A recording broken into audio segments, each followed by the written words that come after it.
네, 광화문 광장은 봉쇄됐지만 서울 도심 곳곳에서 드라이브 스루 집회가 열렸습니다. 우려했던 큰 충돌은 없었지만 인근 주민들과 충돌하는 등 작은 소란이 벌어지기도 했습니다. 김보미 기자가 보도합니다. 추미애 법무부 장관을 비판하는 플래카드를 붙인 차량들이 일렬로 도로 위를 지나갑니다. 일부 보수단체들이 서울 도심 곳곳에서 드라이브 스루 집회를 열었습니다. 경찰은 시위에 앞서 참가자 명단을 일일이 확인하고 방역수칙 준수를 당부했습니다. 구인으로 신고를 하셨지만 일단은 그 내에서도 이제 그 코로나19 그 방역수칙 예방을 위해서 그 사회적 거리 충분히 유지를 하시고요. 보수단체 애국순찰팀은 경기도청에서 출발해 조국 전 법무부 장관 자택을 거쳐 추미애 법무부 장관 자택까지 행진했습니다. 저희는요, 지금 방역 통치다라는 그러한 시국 속에서도 다행히 경기도와 경기도민들의 협조로 우리 국민의 표현의 자유와 집회 결사의 자유를 보장받아서 이들은 윤미향 더불어민주당 의원 자택 앞에서 시위를 이어가다 인근 주민들과 충돌을 빚기도 했습니다. 여러분들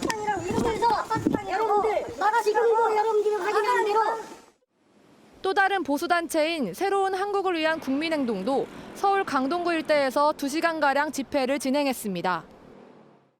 이곳 강동 구민회관을 출발하는 시위자들은 차량 9대를 동원해 천호역을 거쳐 강동 공영차고지까지 차량 행진을 이어갔습니다.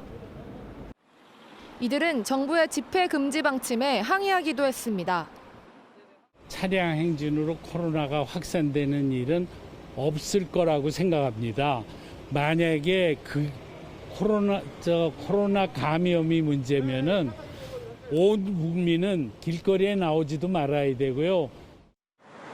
경찰은 서울 시내 진입로 90곳에 검문소를 설치해 도심으로 들어온 차량들을 막고 주요 집결 예상 장소에 11,000여 명의 경력을 투입했습니다. MBN 뉴스 김봄입니다. 네, 2022년 3월 차기 대통령 선거가 이제 1년 반도 남지 않았습니다. 현재 여론조사를 놓고 볼 때는 이낙연 더불어민주당 대표, 또 이재명 경기도지사 등 두 사람만의 레이스에 시선이 쏠려 있는 상황인데요. 앞으로 야권 주자 부각 등 변수는 많이 남아 있습니다. 여론조사 전문가들과 심도 있게 분석을 해보겠습니다. 배종찬 인사이트 K 대표, 또 김미연 RN서치 소장 나와주셨습니다. 두 분 안녕하십니까? 안녕하십니까? 안녕하세요. 네네. 이낙연, 이재명, 차기 대선 주자 선호도 여론조사에서 박빙을 지금 펼치고 있습니다. 여론조사 전문가가 볼 때 현재 이어지는 이 같은 흐름을 우리 배 대표님 우선 어떻게 보고 계세요? 지금은 여권 대선 후보에 또 초점이 맞춰져 있습니다. 네. 그러니까 이낙연 대표의 경우에는 현 정부의 또 국무총리를 역임했었고 이재명 지사도 여당 소속의 경기도지사 유권자가 가장 많죠. 네. 그러다 보니까 두 인물이 경쟁하는 막상막하의 승부가 또 주목받을 수밖에 없는 일종의 선점 효과도 있습니다. 네. 또 게다가 야권 후보들은 부각되지 못하고 있는 상황이기 때문에 당분간은 이 흐름이 갈 텐데 궁금하신 부분은 이 부분일 거예요. 과연 이 두 사람의 투톱 체제가 어느 정도까지 갈 것이냐. 그렇죠. 대체적으로 지금 현재 데이터 추세를 분석을 해보고 향후에 이제 정치 일정을 감안한다면 내년 4월 보궐선거까지는 갈 가능성이 상당히 높다. 네. 그 이후에 이 보궐선거 결과 그리고 야권 후보의 부각에 따라서 다소 이 대선 후보의 지형도 바뀌는 흐름이 나타날 것으로 보이겠지만 당분간은 지속될 것으로 보입니다. 그럼 실질적인 어떤 대선판의 여론 흐름은 내년 4월 이후에나 형성될 것이다. 그런 분석이시군요. 야권까지 포함한다면 그 이후에 갈 수도 있습니다. 왜냐하면 네. 아직까지도이지만 내년까지도 보궐선거 결과 영향을 받겠지만 문재인 대통령의 지지층이 견고합니다. 네. 그런 만큼 후보들의 부각은 최대한 늦춰질 가능성이 상당히 있어 보입니다. 네. 추석 연휴를 앞두고 이루어진 세 개의 여론조사를 보니까요. 이재명 지사가 이낙연 대표를 상대로 2승을 거뒀던데 이 어떤 흐름을 어떻게 보세요? 어쨌든 뭐 약간 말씀하신 대로 양강 구도가 지금 뭐 굳혀진 것 같은데요. 네. 지금 말씀하신 대로 추석 이후에 나온 여론조사 결과를 좀 종합해 보면 뭐 이재명 지사가 이낙연 대표를 상대로 뭐 2승을 거뒀다 이런 보도가 많은데요. 저는 뭐 2승을 거뒀다기보다는 상당히 오차 범인의 초박빙이라고 보면 될 것 같습니다. 네. 그런 관점에서 본다면 지금 누가 앞서고 있다. 단호하게 말하기는 조금 어려운 실정이다. 네. 다만 두 후보가 상당히 아까 말씀하신 대로 이 선점 효과를 지금 상당히 누르고 있고 그러다 보니까 두 후보의 지지율이 별 차이가 없는 것처럼 보이지만은 저는 이 추석 이후에 약간의 변화는 좀 있을 거로 지금 예상이 되고 있습니다. 네. 보다 전문적으로요. 이낙연 대표를 지지하는 층, 또 이재명 지사를 지지하는 층, 배 대표가 보시기에 이게 확연히 좀 다릅니까? 좀 달라요. 네. 이낙연 대표는 또 국무총리에다가 이 광역단체 장도 역임을 했고 좀 안정적이죠. 네. 그러다 보니까 좀 달달한 고구마 이미지입니다. 그러니까 안정적이면서도 뭔가 이렇게 파격적이기보다는 신중한 이미지. 그러니까 좀 안정감에 더 점수를 주는 지지층들, 유권자들은 더 높게 평가를 할 수 있는 것이고 네. 반대로 반대의 성격을 가지고 있어요. 이 이재명 지사는 파격적입니다. 네. 거침없습니다. 그러다 보니까 사이다, 후련하다라고 하는 평가를 받기도 하지만 한편으로는 좀 탄산이 과다되어 있지 않느냐. 네. 이런 좀 안정감에 있어서는 이낙연 대표 쪽에 더 높은 평가를 하는데 그래도 좀 이슈 파이팅을 하는 여러 가지 네. 파격적인 제안, 특히 이제 지역 화폐 또 이 기초소득 등의 이야기를 하는 이슈 파이팅은 이재명 지사에게 조금 더 장점이다. 두 후보 모두 장점이 있는데 네. 그 스타일은 반대라고도 볼 수 있겠죠. 근데 제가 이제 여론을 쭉 보면서 궁금한 게 이재명 지사가 보수층의 지지세가 높다라는 얘기를 하잖아요. 네. 그 데이터를 보면서. 근데 또 60대 이상에서는 또 이낙연 대표 지지층이 높단 말이죠. 그렇게 나올 수밖에 없습니다. 왜냐하면 근데 어디가 보수층이냐 아니냐라는 걸 어떻게 구분할 수가 있을까요? 연령대가 높을수록 이낙연 대표가 가지고 있는 장점 바로 안정감입니다. 근데 연령대가 높은 분들이 그렇죠. 보수층일 가능성이 상당히 있는 건 아닙니까? 그런데 여기서 보수층들은 왜 이재명 지사를 또 지지하느냐? 네. 그 이유는 잠깐이 보면 또 당의 이 정책과 또 각을 세우는 결을 달리하는 이재명 지사의 모습도 볼 수 있거든요. 특히 네. 이제 재난지원금 관련해서도 그렇고 지역화폐와 관련해서도 조세재정연구원과 다른 목소리를 냈습니다. 네. 이렇게 좀 다른 목소리를 내는 것에 대해서 이재명 지사가 그렇다면 좀 더 이 보수 쪽에서 응원할 수도 있겠다. 이런 이 여론의 영향이 또 있었던 것으로 보입니다. 여론조사 전문가로서요. 그 이낙연 대표와 이재명 지사의 각각 강점과 양점은 뭐라고 보십니까? 지금 우리 배 대표가 잘 설명을 해줬는데요. 이재명 지사의 장점이라고 할 수 있는 거는 이제 추진력이죠. 네. 추진력하고 그리고 이슈 파이팅 그리고 이슈 파이팅을 워낙 잘하다 보니까 국민들과의 어떤 공감 능력이 상당히 뛰어난 것 같아요. 그 점이 상당히 장점인데 그게 또 바로 단점입니다. 이 이제 너무도 추진력이 뛰어나고 또 머리 회전이 워낙 빠르다 보니까 약간의 좀 실수가 있는 거죠. 네. 그런 것이 또 단점으로 지금 부각이 되고 있고요. 네. 이낙연 대표 같은 경우는 말씀하신 대로 이제 안정감이죠.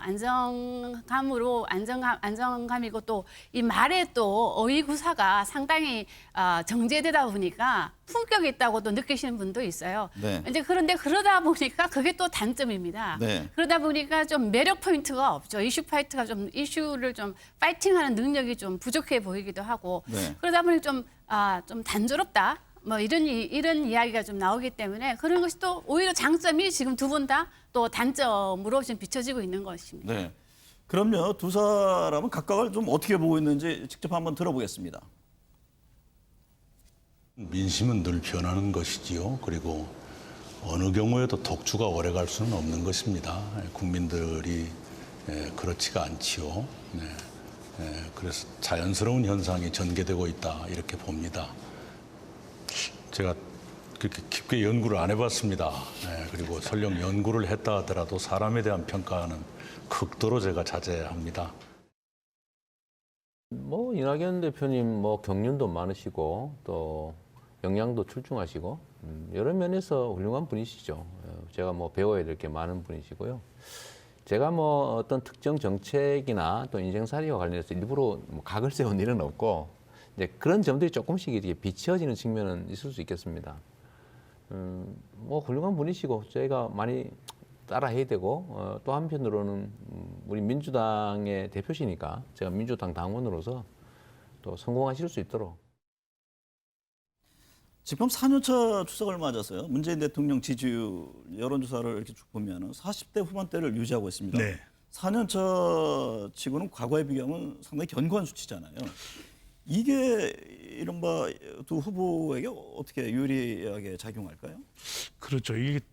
이 문재인 대통령의 경우에는 역대 대통령과 다른 점이 네. 4년차, 5년차 되면 역대 대통령은 지지율이 빠집니다. 네. 그러다 보니까 이른바 레임덕을 걱정했는데 지금 문재인 대통령은 긍정평가는 뭐 40%대 후반 이렇게 견고한 지지가 나타나는 것은 끝까지 지지층의 지지층들이 결집하고 있는 것입니다. 이른바 네. 호, 사, 화, 호남, 40대, 화이트 칼라가 결집하는 것인데 네네. 이렇게 대통령 지지율이 이낙연 대표와 이재명 지사와 연관돼서 비교를 해보면 이낙연 대표에게는 아주 중요합니다. 왜냐하면 지금 당대표가 되는 순간 결과적으로는 친문을 확보하겠다. 대통령 지지층을 확보하겠다는 것이거든요. 네. 그렇다면 끝까지 대통령 지지층이 살아남아야 물론 7개월 이제 대표직을 마치고 떠나더라도 당대표에서 대선 후보로 나서더라도 네. 대통령의 지지율이 계속 유지되거나 또 견고하게 유지되는 것, 지속되는 것이 이낙연 대표에게는 이재명 지사보다는 더 중요합니다. 네. 야당 쪽도 좀 살펴보죠. 잠룡 뭐 1, 2가 지금 다 여권이다 보니까 이 야권에서 왜 굵직한 잠룡이 지금 드러나질 않느냐 이런 얘기들이 나오지 않습니까? 네. 그 현상을 어떻게 보세요? 저는 뭐 개인적으로 생각해 볼 때 김종인 위원장 때문이 아닌가 생각이 듭니다. 네. 그분이 자기 머릿속에 자꾸 있다고 말씀을 하시고 펼치지를 않잖아요. 저는 뭐 그분은 여러 가지 이제 정치적으로 여러 경험이 많기 때문에 생각하시는 시나리오가 여러 가지가 있는 것 같은데요. 저는 그럼에도 불구하고 빨리 대선 후보는 하루아침에 만들어질 수가 없습니다. 네. 대선 후보라고 하는 거는 총선 후보와 달리 슈퍼스타가 나와서 될 수가 없거든요. 네. 그런 관점에서 본다면 지금 빨리 인물을 판을 벌려서 그 야권의 그 범야권판에 모든 후보가 들어와서 뛰도록 해야 되는 게 김종인 위원장의 지금 역할이라고 저는 생각을 하는데 네. 이분이 상당히 아까 말씀하신 것처럼 재보선 결과까지 좀 기다린 것 같아요. 네. 재보선 결과를 보고 그 결과에 맞춰서 그때 이제 후보들을 좀 뛰게 하게끔 한다는 것이 이분의 지금 그러다가 계산 김종인 같은데. 위원장만 남는 거 아닐까요? 진짜 그러다 보니까 지금 김종인 위원장 대망론이 지금 나오고 있거든요. 네. 진짜 그런 관점에서 봤을 때 저는 하루빨리 여권의 판을 좀 흔들어야 된다. 네. 판을 좀 넓게 하고 판을 흔들어서 후보들을 뛰게 해야 된다는 것이 제가 생각하는 것이고요. 또 한 가지 더 말씀을 드리자면 네. 윤석열 총장이 그동안 여론조사를 하면 한 14에서 15% 정도의 지지를 받았었는데 이분이 빠지고 난 뒤에 빠진 여론조사 결과를 보면 그 표가 상당히 여권 후보들한테 고루 분산이 됐다는 걸 알 수가 있거든요. 네. 그래서 가장 큰 수혜를 보는 사람이 바로 홍준표 의원과 그리고 안철수 대표입니다. 네. 그런 관점에서 봤을 때는 지금 이렇게 윤석열 총장이 빠진 이 상태에서 좀 뭔가 이 범야권 후보를 좀 띄워준다면 네. 어느 정도 표심도 몰릴 수가 있는데 전혀 그거를 일단 다 차단을 해버리는 김종인 위원장이 대체 무슨 생각을 하고 계신지 저도 상당히 개인적으로 좀 궁금합니다.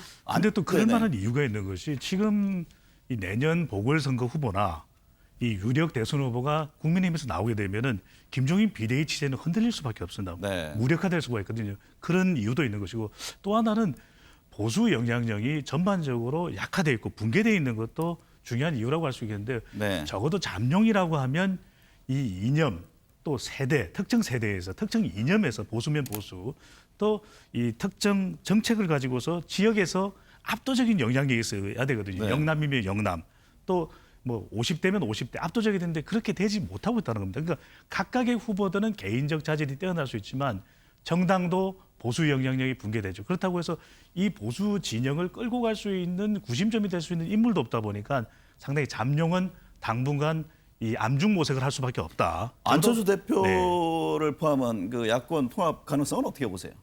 그는 이제 대선이 가까워지면 가능할 수 있습니다. 왜냐하면 네. 조금이라도 힘을 더 보탤 수밖에 없는 것이거든요. 근데 조기에 특히 이제 내년 보궐선거를 앞두고서 안철수 대표의 국민의당까지 합하겠다. 이건 참 쉽지가 않을 겁니다. 왜냐하면 당은 합하더라도 지지층들이 합쳐지지 않는 이른바 역시너지 효과가 나타난다면 이것은 오히려 더 불리해질 수도 있거든요. 그렇기 때문에 오히려 대선이 가까워지면은 네. 이러다가는 정권을 못 가져온다. 네. 라는 위기인식 때문에 대선일이 가까워져야 본격적인 보수 결합은 가능해 보입니다. 네. 지금 뭐 우리나라뿐만 아니라 지금 미국 대선도 한 달 남았잖아요. 두 분이 네. 전문가 나왔으니까 이게 트럼프 대통령 코로나19 감염됐잖아요. 이게 어떨 것 같아요? 그 대선 전체 흐름에는. 당장은 불리하죠. 네. 왜냐하면 본인 스스로 마스크를 쓰지 않고 다니면서 결과적으로는 최측근 보좌관인 힉스로부터 이제 감염됐다는 것이 유력하게 지금 알려지고 있는데 그런 만큼 대통령으로서는 이건 체면이 손상된 것이거든요. 네. 그리고 특히 이제 미국도 이른바 부동층, 중도층이 볼 때는 이건 뭐야 대통령이 참 부실하다 이런 판단을 할 수밖에 없는데 중요한 건 이달 중순입니다. 네. 이달 중순 이제 TV 토론이 있는데 충성 지지층에서는 동정론이 일어날 수 있어요. 네. 이렇게 되다간 자칫 우리 트럼프 대통령 현직 대통령을 잃을 수 있다. 프리미엄 효과가 상당하기 때문에 그런 경우에는 지지층들이 현장 투표에 얼마만큼 결집을 하냐. 지금 대선 불복 의혹 이 네. 얘기까지 나오기 때문에 최종 결론은 어느 쪽에? 저는 바이든의 전략에 달려 있습니다. 네. 바이든이 이 기회를 좀 포착할 수 있는 전략을 펼치면 좋은데 그렇지 못하다면 오히려 트럼프 대통령 쪽으로 또 반전도 네. 만들어질 수도 있을 것으로 보입니다. 김 소장께서는 어떻게 보세요? 말씀하신 대로 동정표를 좀 얻을 수 있겠죠. 트럼프 네. 대통령 입장에서는. 그러다 보니까 좀 그러나 저는 동정표를 통해서 지지층을 좀 강화하는 효과는 좀 얻을 것 같아요. 그런데 개인적으로는 자기 관리에 실패해서 국가를 위험에 빠뜨린 지도자를 국민들이 얼마나 신뢰할까? 미국 국민은 좀 우리 국민과 좀 다를지는 모르겠지만 어느 정도 신뢰할까 질문을 좀 해본다면 저는 상당히 바이든 쪽으로 좀 유리하게 지금 돌아가는 것이 아닌가 그렇게 네. 생각을 합니다. 바이든? 역시 트럼프. 바이든입니까? 트럼프. 바이든과 1대1이시군요. 이 상황도 좀 지켜봐야겠네. 오늘 두 분 말씀 감사합니다. 고맙습니다. 네, 우리가 꿈꾸는 가치 중에 하나는 사랑이 지배하는 사회일 겁니다. 분열과 갈등, 정오 대신 말이죠. 단순히 종교계의 영역으로 정치권에 대한 책임으로 돌리는 것에 그칠 게 아니라 우리는 각자의 삶 속에서 어떤 모습으로 살고 있는지 되돌아보는 것도 중요해 보입니다. 시청해주신 여러분 감사합니다.